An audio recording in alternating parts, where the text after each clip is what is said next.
I think the biggest problem that DBD is facing is that we have the high level players who need certain perks, certain buffs, certain nerfs. And we have the mid to low level players who need almost the opposite. But when it's a balance game for one, it's an imbalanced game for the other, and vice versa. Natmegy plays games. That's it. That's the intro. Welcome to the update. Hello, everyone. How are we feeling? Are we ready for the brand new update that has hit DBD? Okay, so this is the DBD patch notes for the live public test beta. One thing that I think everyone really needs to know, please, if you're going to be going into the beta and trying everything out, they do have a place to get feedback and to give bug report. Now, the feedback is going to be the most important, because if there's something that you really like in this test, or you really hate in this test, giving feedback is going to help so much. If you want to know where to find this, you can go to their official Twitter. I'll also put it in the description below so that you can give the feedback. So the content is where we're really looking into. So the map rework for Auto Haven Wreckage. Now, I did say that the Auto Haven was looking like they were going to put cars in different places, but so far they've updated the placement of the main building, so it's going to be in the center now, if I'm not mistaken. So they've also updated the car pile tiles to be able to navigate through them, added a variation of the bus tile, updated the maze tiles that had unsafe loops. Interesting. I wanted to see what that's about. Updated empty fence tiles with blockers and gameplay. Updated the gas station tiles to have open door. Oh, a door open in the garage section. That's going to be interesting, because usually people use that loop, or I use that loop as a way to like get away from the killer whenever I really needed to get away from the killer. So having that open door is going to really kind of change the gameplay here, and update the loops inside the gas station, which I feel like is kind of a part of the garage, but I understand how it's different. I am curious how they updated that loop. Oh yeah, okay, so this is about the whole like flashlights is what this is referring to. So the nurse can no longer be light burned out of her blinks. The Haig's phantasm traps. I don't know how to say that.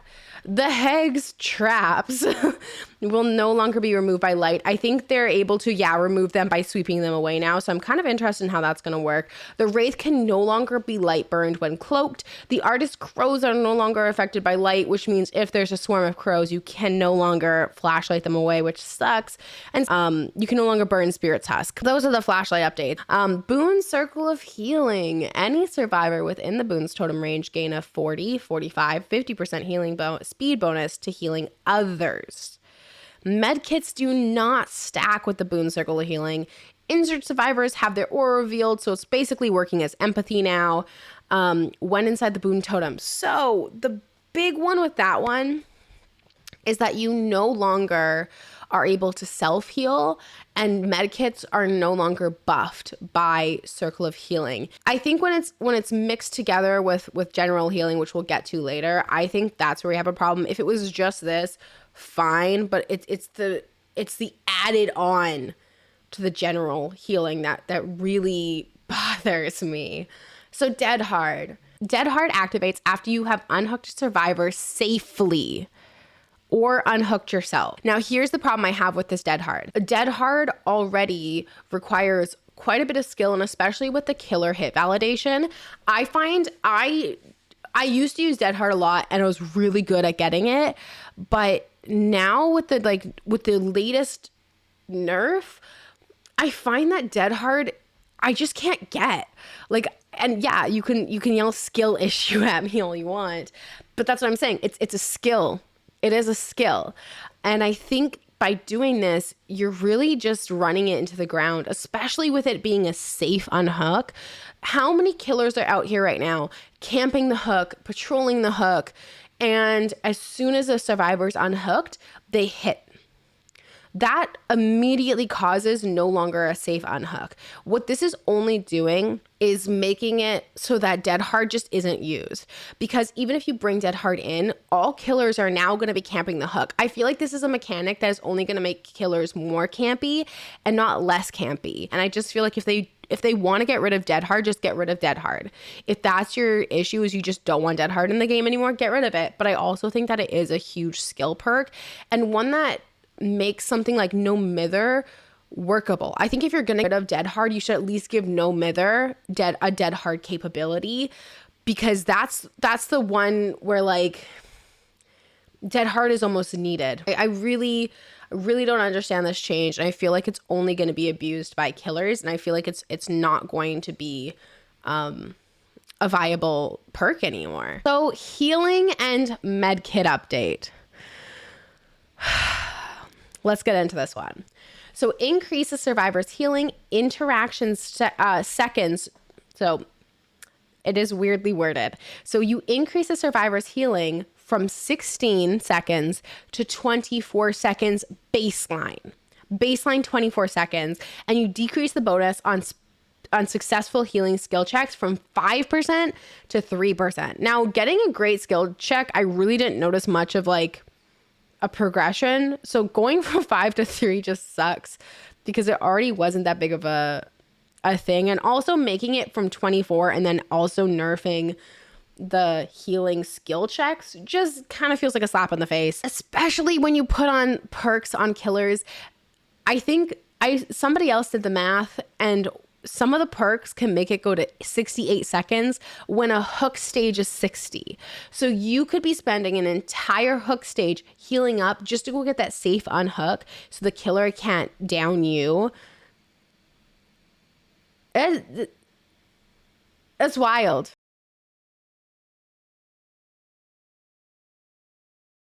Medkit update. Camping aid kit is now 24 charges. It was 16. They're basically just making it one full heal estate. Increases the speed you heal by 20%, was 25. Unlock self-healing.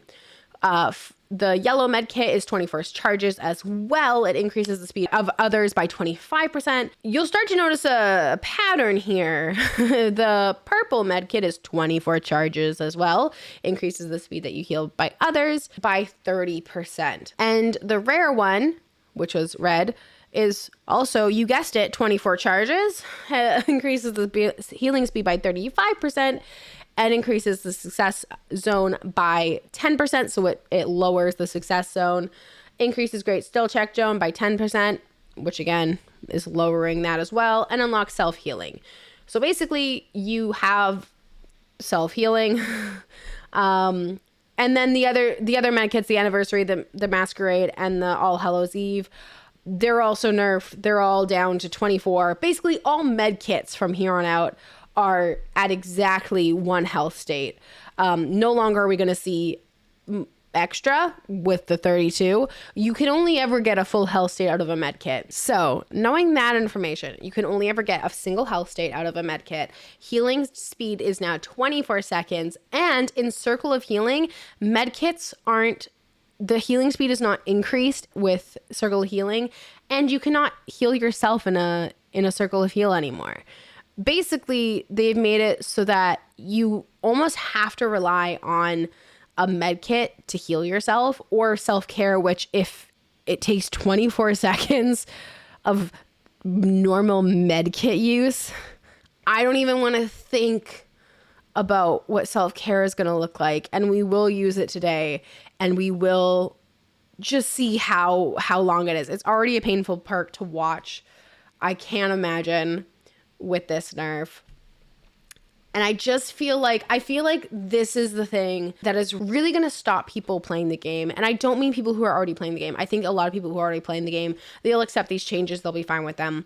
But I think a lot of new players are going to see this game. They're going to try it out. They're going to get hit. They're not going to be able to get healed up, and they're just going to quit. I know for myself as a new survivor, I have, I think, like 940 hours in the game right now. So I'm not even at 1K. Many of you will consider me a new player to this game. I think I'm pretty skilled. I'm not top level by any means, but I think I'm mid to low. And I feel like I'm not a new player, but I know a lot of people do think of me as a new player. And when I was starting out of the game, I was scared to do anything without being fully healed, because I knew as soon as I got in a chase, I was going to get downed. And I feel like removing the ability to heal safely just makes it so that new players are going to have a really hard time joining this game. especially with Circle of Healing. I've always said if you're like a new player, some good perks to use are Technician and Circle of Healing. Technician stops the gen from blowing, so it stops the killer from seeing where you are, which allows you to be able to be a little bit more stealthy and learn the skill checks without that added stress of, oh, I'm making it so the killer can see me. And Circle of Healing, so that if you are in a game and you just need to heal up so that you feel safe running those loops, knowing the killer is going to get you anyway, you have that. And I feel like those were really good for new players. And as a mid to low level, I don't know if I'm mid to low. I feel like I might just be mid, but I'm going to say mid to low player. I feel like I didn't see it a lot. It wasn't something I saw often unless I brought it into myself. And when it was in, it was great, but it wasn't like it changed the game drastically.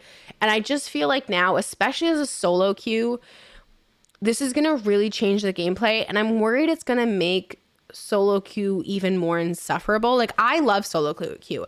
I am a solo queue lover. Yes, I love playing with friends, but I never felt like playing with friends was needed to play this game. And my fear is with this, playing with friends might become needed to play this game. Now onto the add-ons. Rubber gloves now increase progression bonus for succeeding great skill checks by 2%. It was 3%. They just dropped it down 1%. Butterfly tape, it's now 3%, was 5%. Sponge, it is now 3%, was 5% for great skill checks. Needle and thread, it's now increases the chances of triggering a skill check by 10%, 100 bonus blood points granted for succeeding great skill checks. Increase healing speed by 10%, was 15. Medical scissors, the increasing healing speed by 12, was 15. Gauze adds 10 rolls to medkit, was 12. Also, might I add, a full heal used to be 16 charges. This gauze would add almost a full health state, 12 to 16. It is now 24 charges, and they're only giving you 10. Gel dressing adds 14 charges to the med kit. It was 16. Again, this one used to give you an extra health state, so you could make your med kit be 2 health states. This now makes it so you don't even get another full one. You could add the gauze and the surgical, or the gauze and the gel dressing, as long as they allow you to do that, to make yourself get an extra one, but it used to just automatically give you the extra charge. Abdominal dressing increases healing speed by 20%, was 25. Decreases medkit charges by 12, was 8. Styptic. I always have problems with this one. Agent, press the secondary action button while healing with the medkit to use the agent. They gain endurance for 5 seconds, was 8 seconds. Anti-hemorrhaging syringe, press the secondary button while healing. Use anti-hemorrhage syringe. This affected survivor will passively gain a health state for 24 seconds after use. It was 16 because it was 16 charges. Now it's 24. Refined serum increases your movement speed by plus 5% for 15 seconds. It used to be 20. Now it's 15. Creates a blight trail behind the affected survivor. Can be used on other survivors or yourself. Basically, they've just nerfed everything to do with healing. The blood web, basically, you can now update an entire blood web by clicking a button. It's really cool. The heartbeat is now visual. So if you are hard of hearing, deaf, or just need a visual aid because you are a visual learner, you can now see the heartbeat when it's like, you can see it in your chest as you are playing. And that way you can learn what a heartbeat sounds and feel and looks like. So who is ready to play the test? I am excited to see what this game has to offer. Let's start off by just checking out some cool new things like this blood web. I want to get this and this. So let's see what it decides to go for. This is the automatic blood web. See, it did go immediately after the red. Now, I personally would have gone this way and not this way. I did think it might go after the highest priced perk points, and my fear kind of feels real. Oh, that's cool. Okay, that is really cool. If there's a perk you want, like let's say I'm like, I really want this flashlight, I do this and it gets me there. Okay, that's game changing for me. That is absolutely game changing. I will say, for a console player, the blood web with the hold and the pause is going to be absolutely game changing because it takes so long. As a PC player, mouse and keyboard, it really doesn't take that long. However, this mechanic is really nice. 24 charges, 24 charges. Here's the interesting thing though. I used to go for higher med kits to like get more charges, but now they're all 24 charges. I'll just stick to my brown med kit. On playing Survivor as it stands right now. I think the meta build is 100% going to be Surgent, Botany Knowledge, Unbreakable, and Sprint Burst, just because you need the first 3 to just survive the game. I think as it stands, I didn't get a single escape. I didn't even get close to an escape. I got to 2 generators like once, twice at most. It's just painful. It's not fun to play anymore. Like, I think if this is what the game becomes, if the game just becomes a slugging and healing RPG, I don't think I'll play Survivor anymore. I really don't. Especially as a solo queuer, like I don't play with friends. I play by myself. And in the test server where people tend to be more team focused, it was so painful to play. I couldn't even get bloints. I depipped so much. If this update goes through, I think we're going to see a huge drop in Survivor plays. I was really hoping that I would come in here and be like, oh, it's actually not as bad as we all thought it would be. Like, the healing is nothing. Like, yeah, it's a different gameplay, but it's whatever. And I feel like they were trying to make it more team focused. I'm a very altruistic player. Okay, I am somebody who goes for the unhook. I am somebody who goes for the heal. I am somebody who runs empathy to make sure I can heal them. Or like, I'm always trying to make sure that my team is good to go. And I could actually see myself, especially at the last few matches, I had to make a conscious effort to make sure I was still going after my teammates because I actually wanted to be a much more selfish player. Because if I just put self-care on and I run to a corner of the map, I can heal up. And as long as I'm not trying to heal somebody else or trying to get somebody out from a dying state, I'm not going to get injured, you know? I could see myself becoming a much more selfish player with this. And I feel like if I'm feeling that way as somebody who is already a very altruistic player, I can't even imagine the people that are already not that altruistic. Like, this game, I feel like they're trying to get it to be more team-based, and I feel like by implementing these changes, it's actually making it a lot less team-based.